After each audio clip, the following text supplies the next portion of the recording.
श्रीमन्तं मुक्तिभर्तारं वृषभं वृषनायकं धर्मतीर्थकरं ज्येष्ठं वन्दे अनन्तगुणार्णवं ज्ञानाचारफलप्राप्ता नरहत्सिद्धत्रियोगिना नत्वावशेष्ठधा ज्ञानाचारं विश्वाग्रदीपकम्।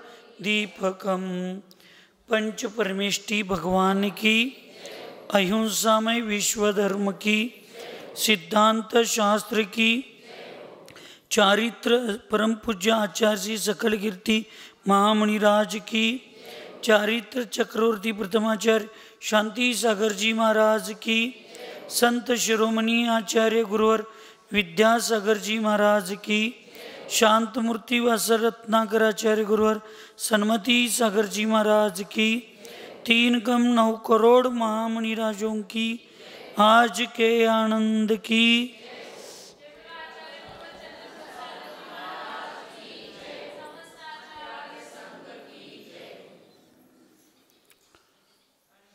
आचार्य भगवंत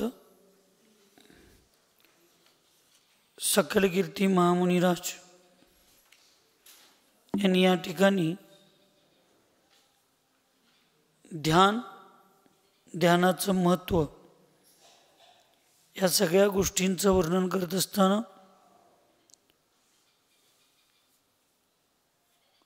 शुक्ल ध्यान हे मोक्षाला कसं शाश्वत साक्षात निमित्त आहे याचं वर्णन करून त्या ठिकाणी कर्मरूपी शत्रूंचा जर नाश करायचा असेल तर योगी महाराज सगळ्यांनी आपल्या मनाला निश्चल करून म्हणजे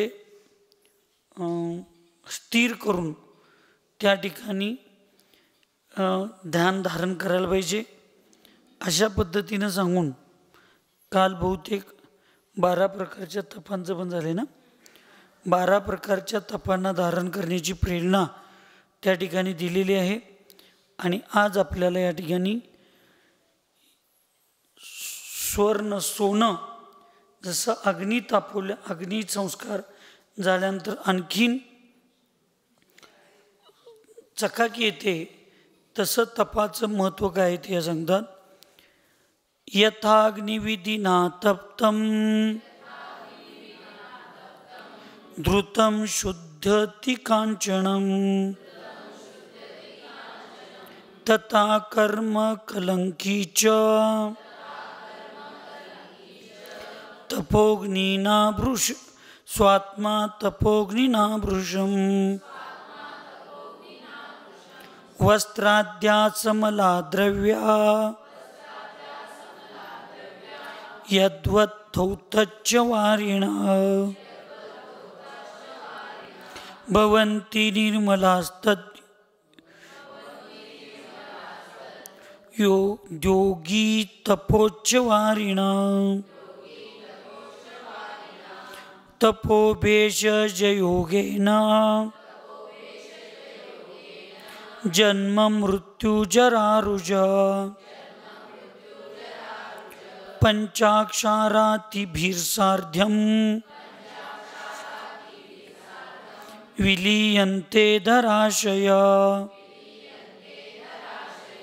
चतुर्ज्ञानधरो मुक्ति गामी शक्रगणार्चित स्ववीर्यं प्रकटीकृत्य करोत्येव परं तप।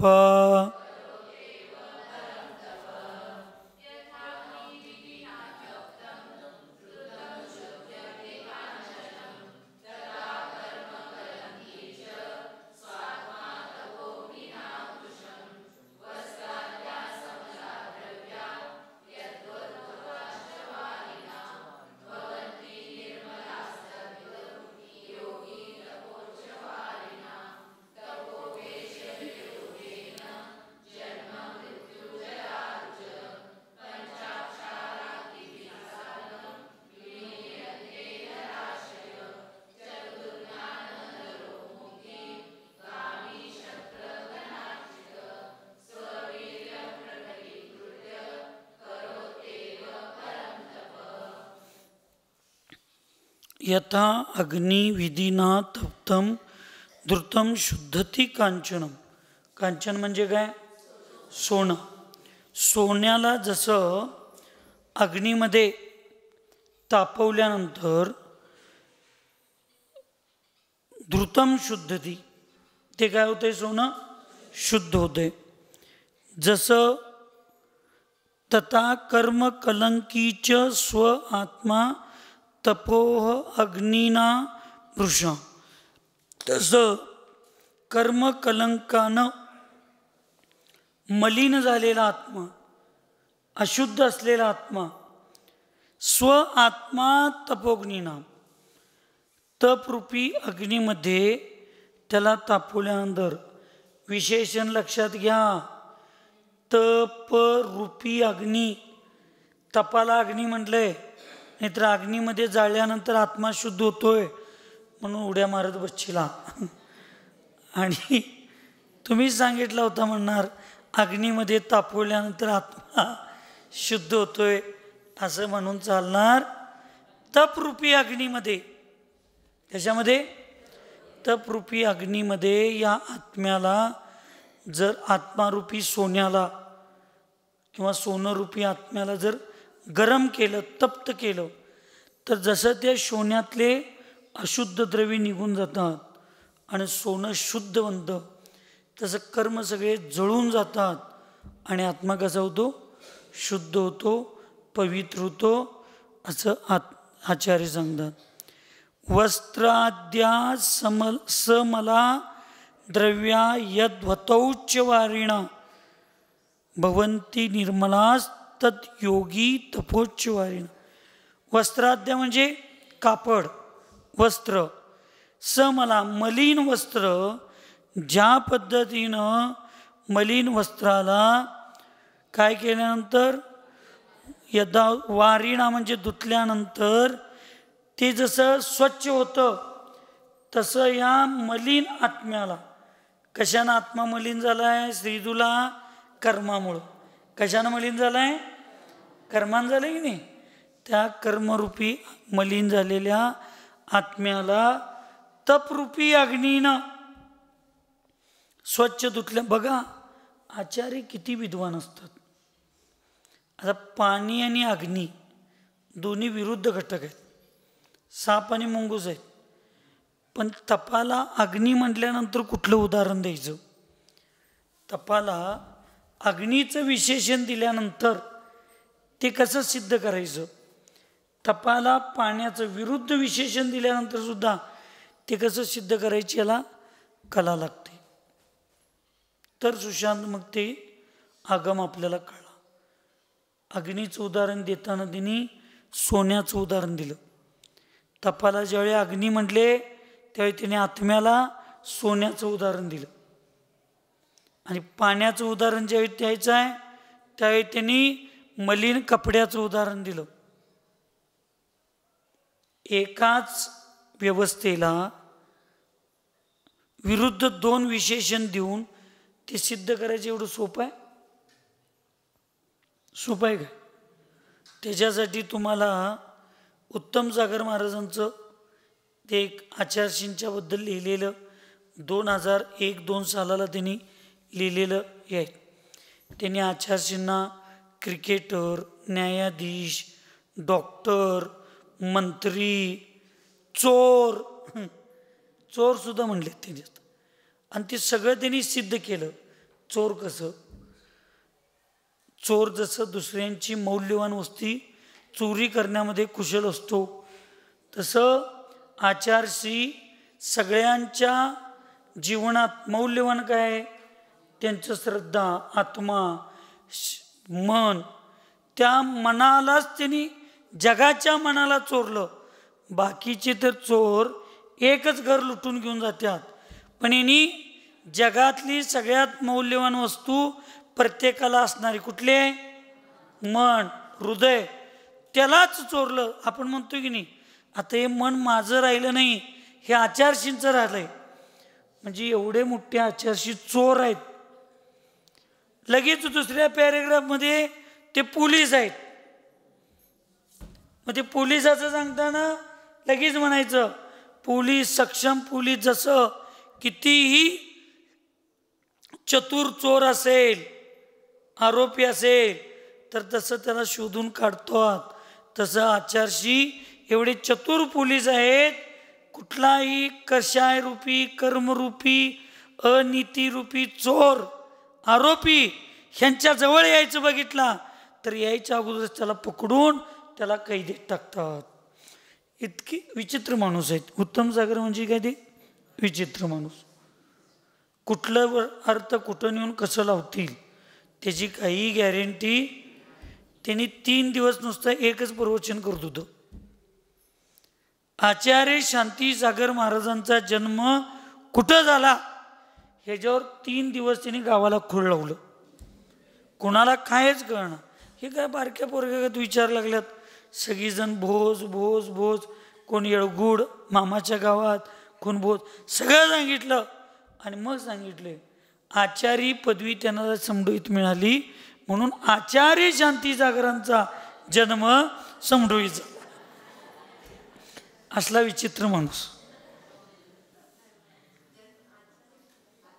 आचार्य शांतीसागरांचा जन्म.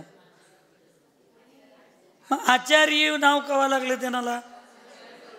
कुठं लागलं? मग तिथं जन्म कुठं झाला त्यांचा? असं तुमच्यासारखं आहे तिने. जहां न जाय रवी वहां जाय कवी. जिथं सूर्याची किरणं पोचत नाहीत त्या ठिकाणी कवी, विद्वान हे आचार्य महाराज जे आहेत ना, ग्रंथ लिहिणारे, ते तिथंपर्यंत पोचतात. म्हणून हे अग्नी आणि पाणी 2 विरुद्ध टोक आहेत. तरीसुद्धा या दोन्हीच्या ठिकाणी आत्मा घटवायचं, तप घटवायचं किती कठीण काम असेल. त्या आता आपण वाचलोय, हजारो महाराजांच्या तोंडात ऐकलोय म्हणताना आपण म्हणतोय हे काय आम्हाला माहीतच आहे की, हे आम्हाला माहिती आहे. पण ज्यावेळी ग्रंथ लिहिलं त्यावेळी कुणाला माहीत होती. म्हणून तप अग्नी आहे तर आत्मा सोनं आहे. आणि त्यात असणारी अशुद्धता एक कर्म आणि कशा आहेत. तर जसं सोनं तापतंय तसं ते अशुद्धता निघून जाऊन सोनं शुद्ध होतंय अग्नीमध्ये तापल्यावर. तसं आत्मा तपरूपी अग्नीमध्ये तापत गेला की त्याचे कषाय आणि कर्म सगळे अशुद्धता निघून जाते, शून्यच होतं. आणि तपाला पाणी ज्यावेळी म्हटलं त्यावेळेला मग धुतलेल्या मलिन कपड्याचं उदाहरण दिलं. जसं कपडे मलिन असतात, पाण्यात धुतले की ते स्वच्छ होतात, तसं आत्मा म्हणजे कापड, कर्म आणि कषायामध्ये मल. त्याला या तपरूपी पाण्यामध्ये धुतलं की ते कापड जसं शुद्ध होतंय तसा आत्मा सुद्धा शुद्ध होतो. तपो भेष भेषज योगेन जन्म मृत्युजरारुज पंचाक्षर अतिभिः स अर्धम विलीयन्ते दराशे. हां, मी काय म्हटलो? मी वेगळं काय म्हटलो काय? हां,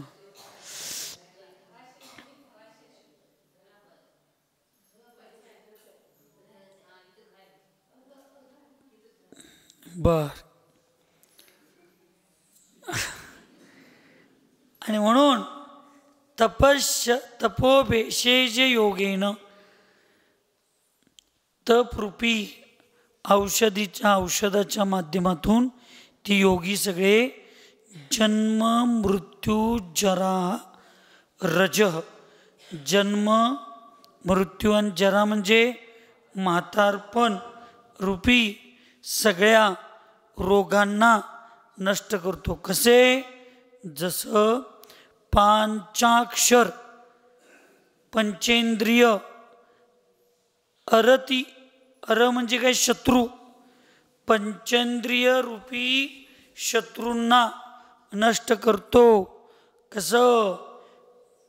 समस्त पापांना तो नष्ट करतो. विलियन्ते धराशय. बरोबर आहे काय? घ आलं पाहिजे काय? कसं काय बरं सांगा जरा पटवून.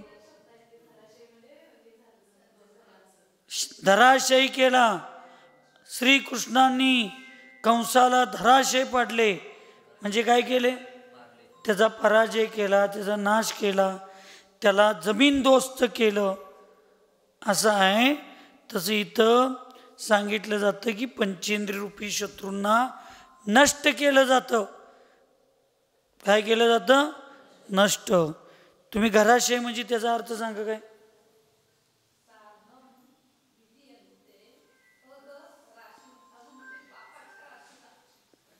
तिथं कुठं पापाच्या राशीचा संबंध नाही. इथं शत्रूला हरवणं आहे, शत्रूचा नाश करणं, शत्रूला मारणं.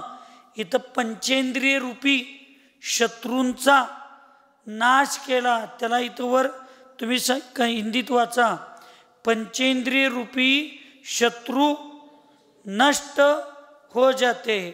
पंचेंद्रिय रूपी आणि इथं म्हणून पंचाक्षर, पाच पंच अक्ष म्हणजे पाच, म्हणजे पाच अक्ष म्हणजे इंद्रिय, अर म्हणजे शत्रू.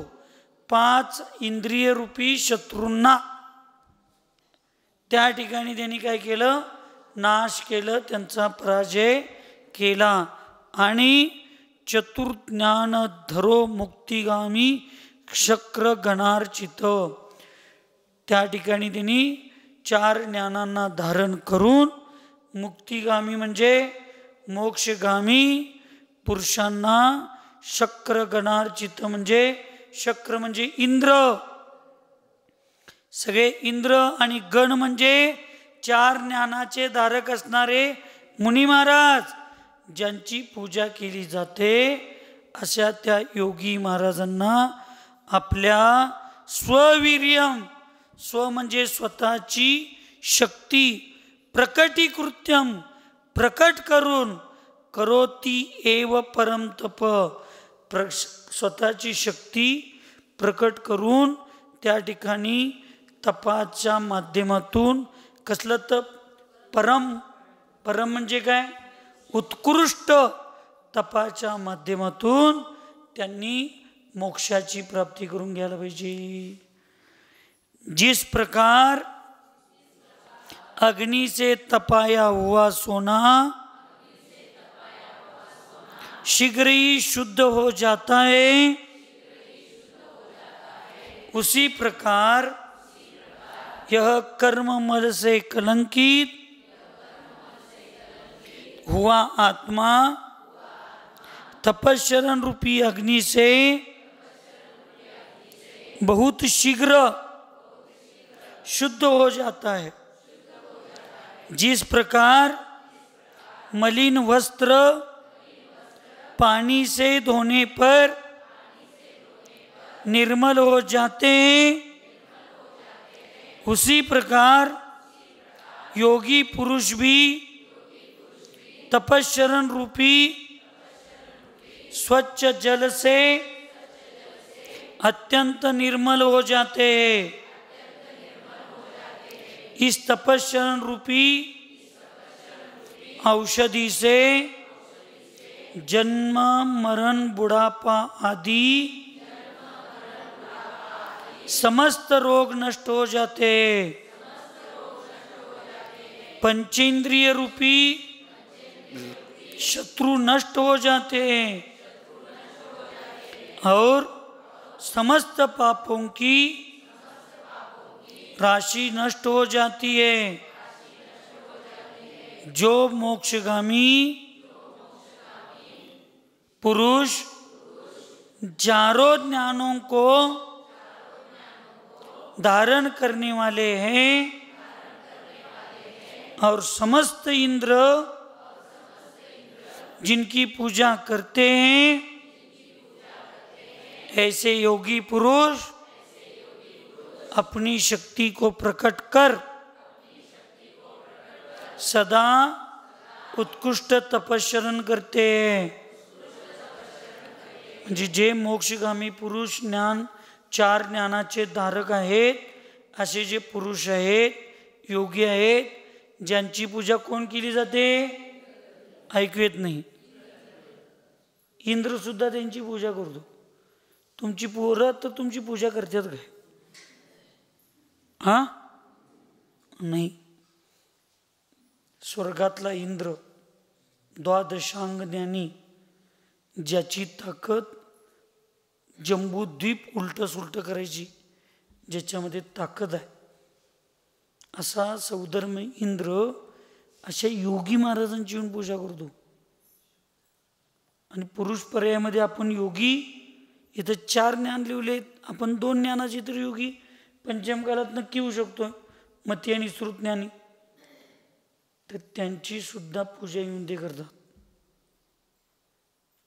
शास्त्रात जी उदाहरणं आहेत ना, यंपाळ चांडाळाला सिंहासन, ते पोत्यातनं खाली टाकल्यावर तिथं सिंहासन मिळालं.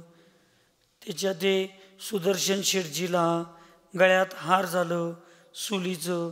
हे काय आपाप अतिशय? अतिशय नव्हे. त्या भगवंतांच्या श्रद्धेपोटी त्या भगवंतांचे शासन किंवा धर्माचे शासन देव येऊन त्यांची सेवा करतात.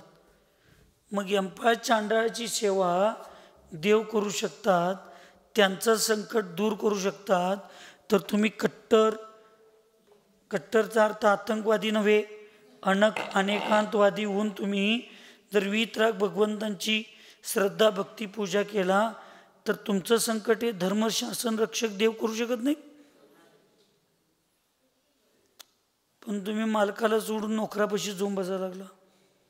स्वतः मालक आहेत वीतराग भगवान, हे देवी देवता त्यांचे परिकरात सेवक आहेत. मग आपले भगवंत काय पंतप्रधान आहेत? पहिला PA अपॉइंटमेंट घेऊन मग त्यांना जाऊन भेटायला. PA मंत्री आहेत, ते पुढारी आहेत, राजकारणी आहेत. या 3 लोकांमध्ये एकमेव वीतराग भगवान असे आहेत ज्यांचा कॉन्टॅक्ट, संपर्क प्रत्येक जीवाशी डायरेक्ट होतो. मधले कुठले एजंट घ्यायची गरज, आणि जे एजंट थ्रू जातात त्यांचा धोका होण्याची शक्यता, एवढंच तुमच्या लक्षात आलं तरी बस. डायरेक्ट जायला पाहिजे आपण. आपल्यात ती शक्ती आहे, आपल्या डायरेक्ट भगवंतांची पूजा करायची. आपल्या भगवंतांच्या पूजेच्या श्रद्धेच्या माध्यमातून जे भगवंतांची पूजा केल्यानंतर साक्षात आत्म्याचं स्वरूप कळून साक्षात आत्मा परमात्मा बनू शकतो. तिथे साध्या साध्या गोष्टी तयार होऊ शकत नाही. एवढ्यासाठीच इष्टोपदेशमध्ये आचार्य पूज्यपाद स्वामींनी सांगितलं, जो व्यक्ती एक वजन घेऊन डोंगरावर जाऊ शकतो, तोच व्यक्ती ते वजन घेऊन चांगल्या रस्त्यावर पळू शकतो का नाही? मग ज्या भगवंतांची पूजा श्रद्धा भक्ती केल्यानंतर अनंत अनंत शाश्वत मोक्ष सुख मिळू शकतं, त्या भगवंतांची पूजा केल्यानंतर नाशवंत पंचेंद्रिय सामान्य सुख मिळत नाही. तरी पण आपण आणि त्यांच्या मागच एजंटांच्या मागं लागले आपण लागतो नाही. ते नक्की भगवंतांचे सेवक आहेत आणि त्यांच्या एवढं प्रामाणिक तुम्ही नाहीचा. त्यांनी सुद्धा तुम्हाला दाखवा लागलेत, मी देव नाही, मी सेवा करायला लागलोय, मी देव गतीत जन्मलोय म्हणून देव आहे.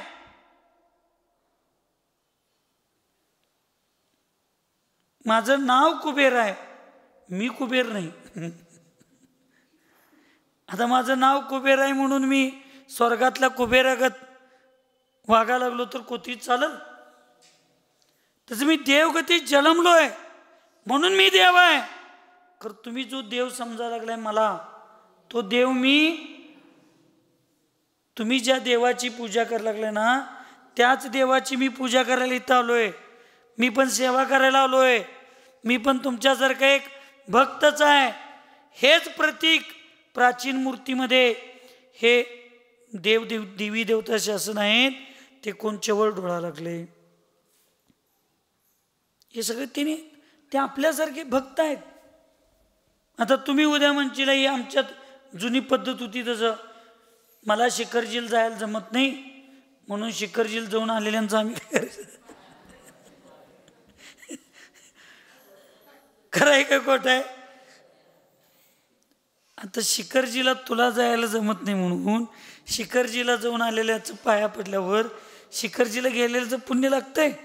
पण आम्हाला लहानपणी असंच म्हणत होतं, पुण्य लागतंय, पुण्य लागतंय. तसं तुम्हाला देवाची पूजा करायला येत नाही, म्हणजे तुमच्याला ते कळलं नाही म्हणून तुम्ही माझी पूजा केला तर तुम्हाला पुण्य लागणार असं ते साक्षातच देव सांगायला लागलेत.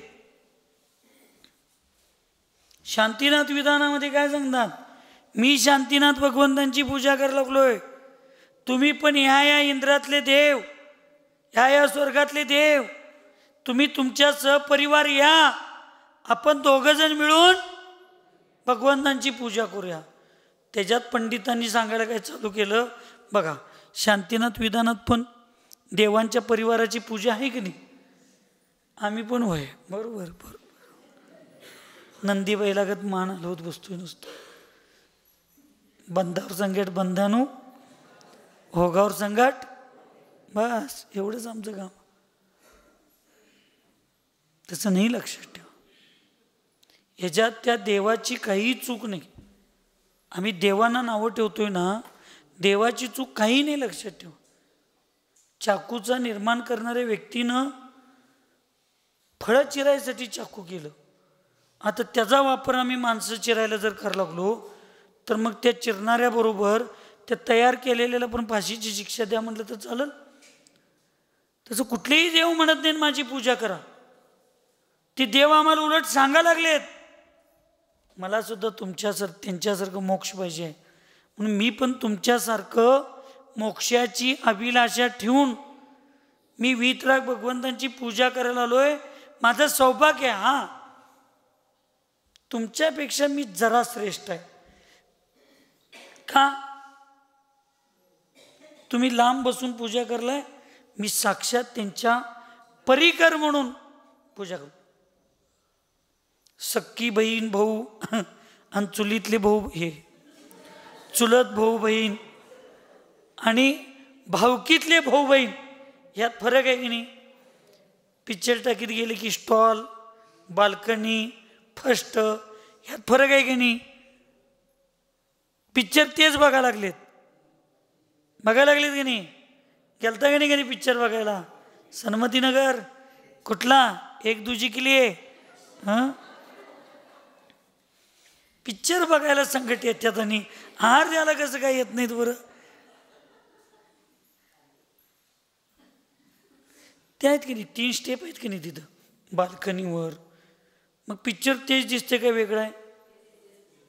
बाल्कनीत बघितलं तर अमिताभ बच्चन धर्मेंद्र दिसतोय, असं काय? तेच आहे, पण बसण्याचा आनंद सिस्टीम वेगळी आहे. तसं आम्ही, तुम्ही, हे शासन, देवी देवता सगळे त्याच भगवंतांचे भक्त आहेत. फरक एवढाच आहे, त्यांचं पुण्य एवढं आहे की ते भगवंतांच्या डायरेक्ट परिकर सेवेतली लोक आहेत, भक्त आहेत. व्रती लोक, साधू संत त्यांच्या चुलत भावा बहिणींच्या सारखं आहेत आणि बाकी जनरल सगळे भावकीतले आहेत, पण सगळे भाऊबंधच आहेत. काही फरक, सगळे सेवकच आहेत, सगळी व्यवस्था आहे. म्हणून जरा त्यांना महत्त्व आहे. महत्त्वाचा अर्थ ते पूजा करण्यायोग्य आहेत असं होतं नाही.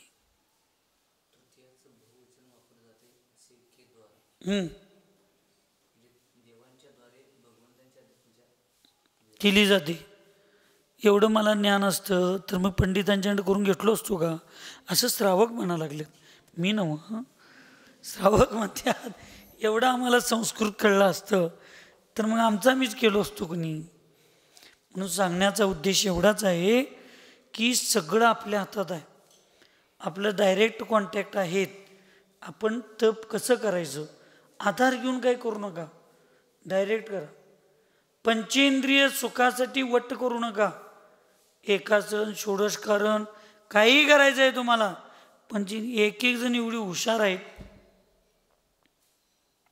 परवा षोडशकारांमधनं उठल्यानंतर तुमच्या गावातलं नवं दुसऱ्या गावातलं आहे.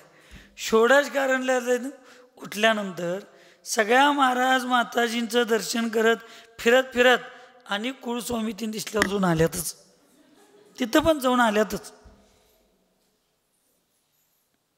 निदान आमच्यापाशी येताना तर ते पुसायला पाहिजे की आमच्यापाशी.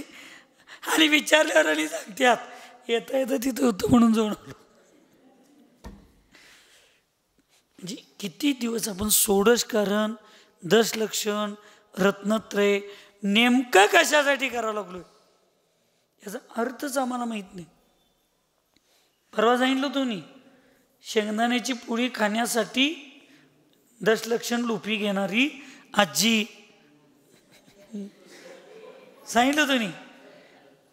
तसं एकदा दशलक्षण केल्यावर 2 दिवस फिरायला मिळतंय म्हणून दशलक्षण करणारी या बायका.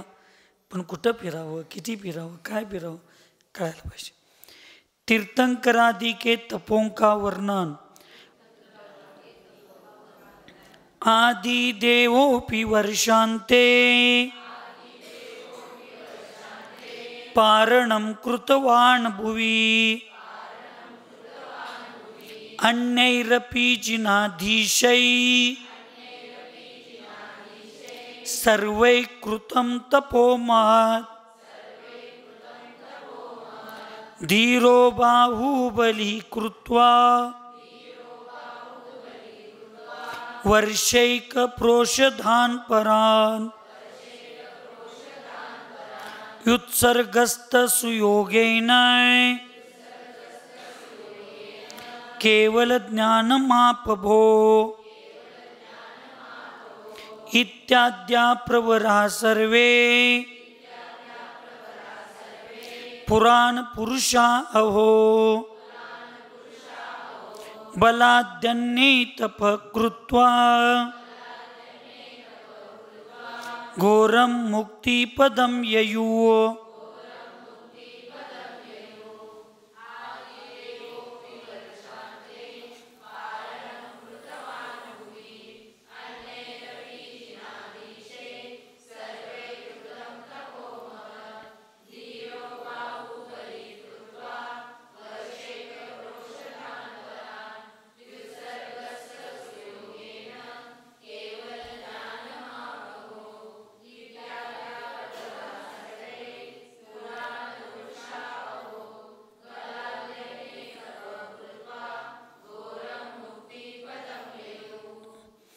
आदि देवः अपि वर्षांते पारणम कृत्वान भुवी. आदि म्हणजे आदिनाथ भगवान यांनी वर्षांते म्हणजे वर्ष पूर्ण झाल्यानंतर पारणम म्हणजे पारणा केलेली आहे. वास्तविक असं उदाहरण नाही. पारणा केली आणि पारणा होणं याच्यामध्ये जमीन आसमानचा फरक आहे. एखादा जीव आहारला उठल्यानंतर त्याला विधी मिळाली नाही म्हणून उपास होणं आणि कायोत्सरपूर्वक संकल्पपूर्वक उपवास करणं याच्यामध्ये जमीन आसमानचा फरक आहे.